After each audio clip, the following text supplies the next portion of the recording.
Welcome to my channel. आज मैं आपको केंद्रीय विद्यालय संगठन से रिलेटेड प्रैक्टिस पेपर सेट है जो हाफ ईयरली पेज से संबंधित है, जिसमें क्वेश्चन जो दिया हुआ है, in the adjoining figure name the following pairs of angles. ये जो फिगर दिया हुआ है तो इसमें दिए गए क्वेश्चन के अकॉर्डिंग हमें इसके जवाब देने हैं। यहाँ पे बोल रहा है ऑब्ट्यूज वर्टिकल अपोजिट एंगल निकालना है। तो बात कर रहा है कि वर्टिकल अपोजिट एंगल होता क्या है। तो जब दो लाइन एक दूसरे को अगर इंटरसेक्ट कर रहा है तो वो जो एंगल बनता है वो वर्टिकल अपोजिट एंगल बनाता है। जैसे कि ये जो लाइन है AC और BD, ये एक दूसरे को वर्टिकल अपोजिट एंगल बना रहा है। लेकिन बात कर रहा है यहाँ पे ऑब्ट्यूज एंगल की बात कर रहा है। ऑब्ट्यूज एंगल वो होता है जो 90 डिग्री से बड़ा होता है। यहाँ पे आपको वो एंगल लेना है जो ऑब्ट्यूज भी हो और वर्टिकल अपोजिट एंगल भी बना रहा हो।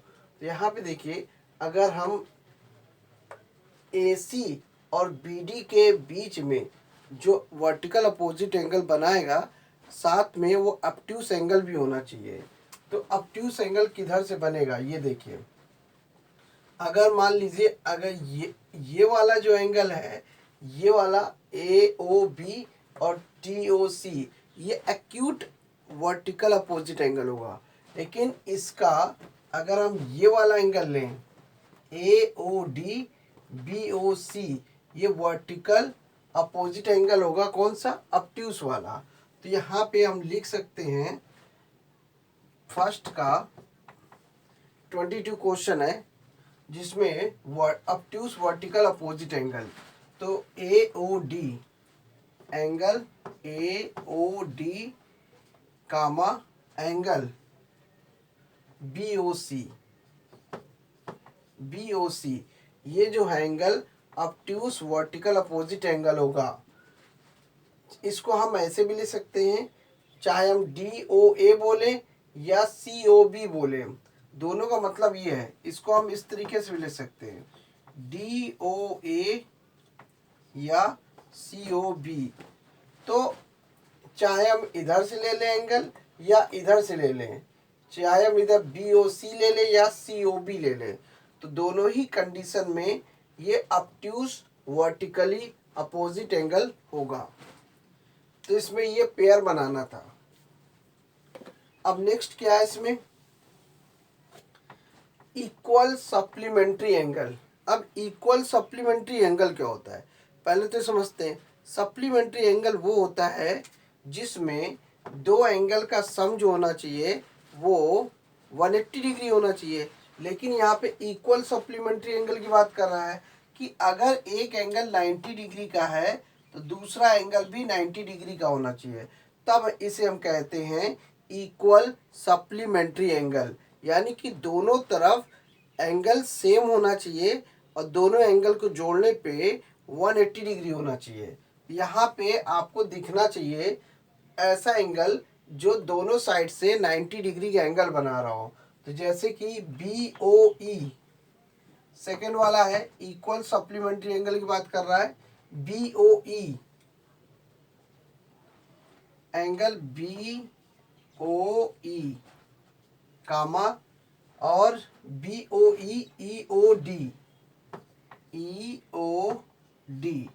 ये जो है आपका इक्वल सप्लीमेंट्री एंगल बनाएगा और कहीं से भी इक्वल सप्लीमेंट्री एंगल नहीं बनेगा। तो इसका पेयर सेकेंड वाले का जो पेयर होगा वो ये होगा।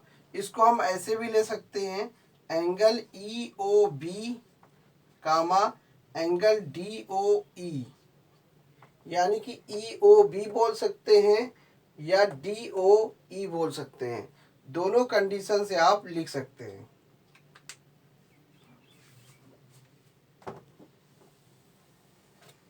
थर्ड वाला देखना है,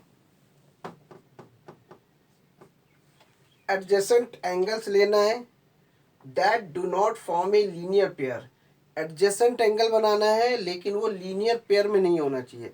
लीनियर पेयर मतलब है कि 180 डिग्री का फॉर्म नहीं बनाना है। तो यहाँ पे वो एंगल आपको लेना है।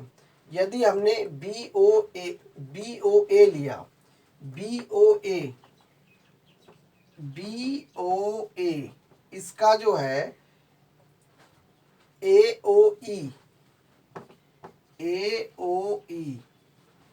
तो ये जो है पहला जो पेयर बना, ये देखिए इसमें ये जो दोनों एंगल हैं ये 180 डिग्री का एंगल नहीं बना रहा, यानी कि दोनों का एंगल BOA और AOE ये 90 डिग्री एंगल बना रहा है, लेकिन लीनियर पेयर का फॉर्म नहीं बन रहा है।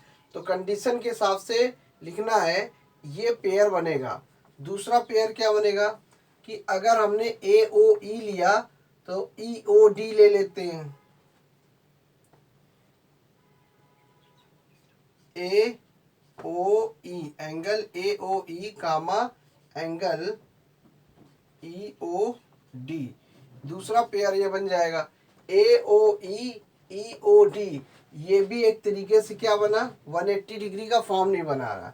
पहला पेयर हमने ये वाला लिया था, ये दोनों को अलग अलग लिया था। दूसरा पेयर हमने ये वाला ले लिया था और तीसरा पेयर हम ये वाला ले लेते हैं। तो इन दोनों का फॉर्म भी नहीं बनेगा लीनियर पेयर के फॉर्म में।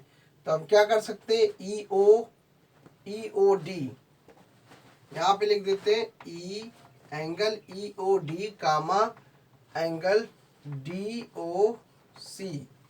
ये 3 पेयर बनेंगे इस वाले में।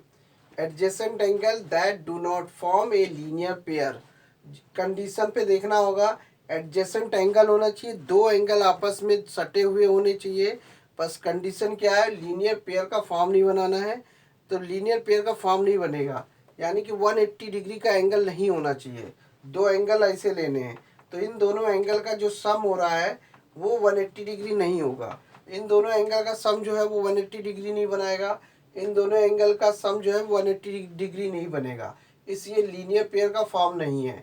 अब यहाँ पे सेकेंड वाले में इक्वल सप्लीमेंट्री एंगल की बात कर रहा था, यानी कि दोनों एंगल जो होंगे, दोनों एंगल का जो सम, दोनों एंगल जो होंगे इक्वल होने चाहिए।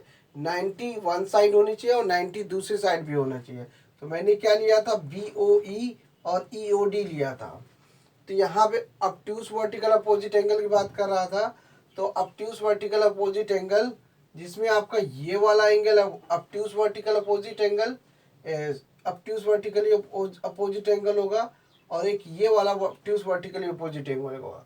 यानी कि हम इसे कह सकते हैं कौन सा, ये लाइन जो है और ये यहाँ से यहाँ तक का और यहाँ से यहाँ तक का AOD लिया था और BOC लिया था, ये आपस में सेम होते हैं, वो ऑब्ट्यूज वर्टिकली अपोजिट एंगल। तो जब भी आपको इस टाइप से क्वेश्चन मिलेंगे तो आप बड़ी आसानी से लगा सकते हैं, बस कंडीशन का विशेष ध्यान रखना होगा। अब नेक्स्ट क्वेश्चन क्या है,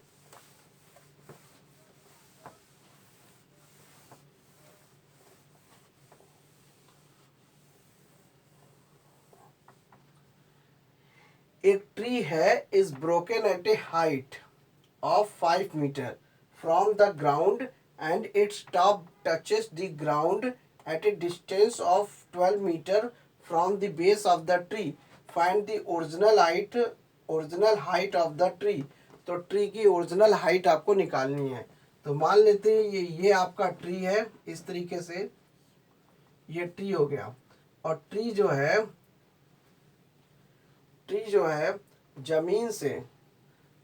जमीन से 5 मीटर की हाइट से टूटा है। ट्री की जो हाइट है वो जमीन से 5 मीटर की हाइट से टूट गया है, मतलब ये वाला हिस्सा टूट के ऐसे आ गया है। तो जब ऐसे आया तो ये हो गया ऐसे, यहाँ पे जाके जमीन पे टच कर गया।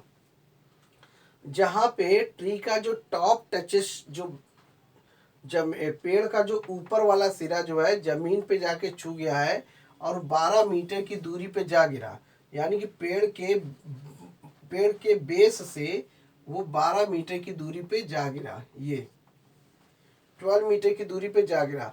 तो बताना ये है कि find the original height of the tree. तो हमें इस पेड़ की पूरी हाइट निकालनी है, यानी कि h। अगर हम इसको x मान लें इसकी दूरी, तो इसकी दूरी भी x होगी, क्योंकि ये जो पेड़ है टूट के इधर ही गिरा हुआ है।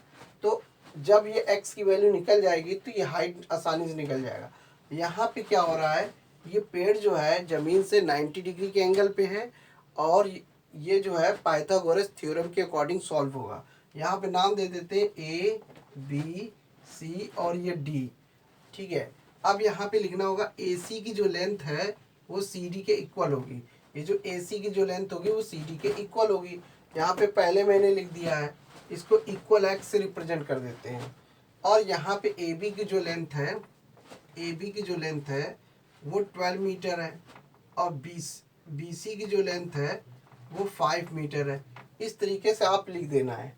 और यहाँ पे पूरे पेड़ की जो हाइट है बी डी को हमने क्या मान लिया, बी डी को हाइट मान लिया। ठीक है, पेड़ की हाइट निकालना है तो यहाँ पे पाइथागोरस थ्योरम का फॉर्मूला लगाना होगा। तो कैसे लगाना होगा, पाइथागोरस थ्योरम क्या कहता है, 90 डिग्री के सामने वाली जो साइड होती है वो हाइपोटेनस होती है, यानी कि हाइपोटेनस वाली साइड का स्क्वायर मतलब ए सी का स्क्वायर इक्वल टू होगा बाकी जो बची हुई लेंथ होती है उसके स्क्वायर के सम के इक्वल होता है। तो ए बी का स्क्वायर प्लस बी सी का स्क्वायर, इस तरीके से लगाना है। अब बात करते हैं ए बी की जो लेंथ है वो 12 है और बी सी की जो लेंथ है वो 5 है। तो यहाँ पे देखिए 144 हो गया और 5 का स्क्वायर 25 हो गया। इसको जब ऐड करेंगे तो ये 169 हो जाएगा। तो जब 169 हो जाएगा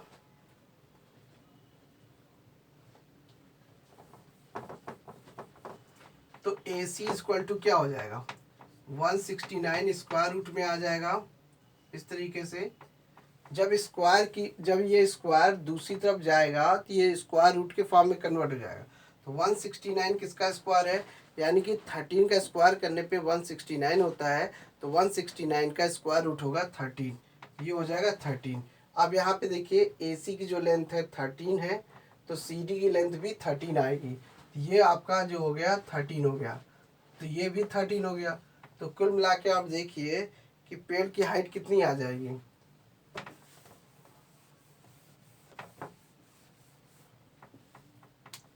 तो हाइट h इक्वल टू क्या होगी, तो यहाँ पे हमने क्या किया B C plus C D. अब बी सी की वैल्यू है क्या है 5 है, सी डी की वैल्यू x माना था तो ये सी डी वैल्यू 13, तो 13 प्लस 5 जोड़ेंगे तो ये 18 मीटर आ जाएगी। तो पेड़ की जो हाइट हुई वो 18 मीटर होगी। तो इस तरीके से पेड़ वाले क्वेश्चन लगा सकते हैं।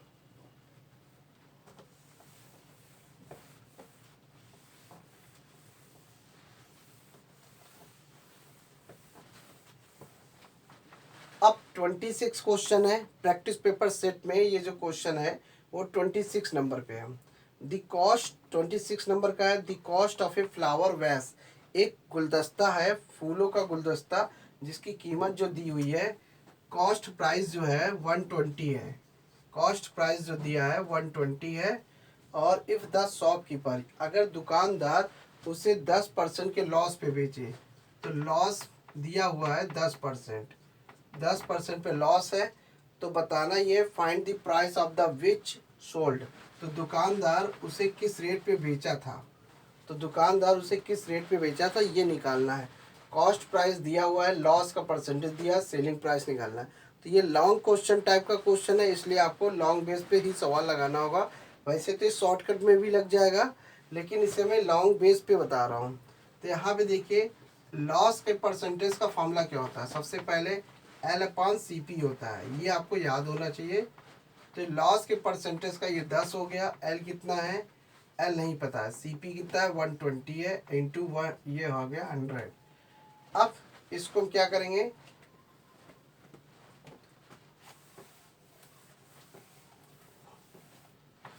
अब 0 से 0 कैंसिल हो गया, 0 से 0 कैंसिल हो गया और इधर से ये 0 से ये कैंसिल हो गया, ये आ गया 12। इस तरीके से आ गया। L की वैल्यू कितनी आ गई,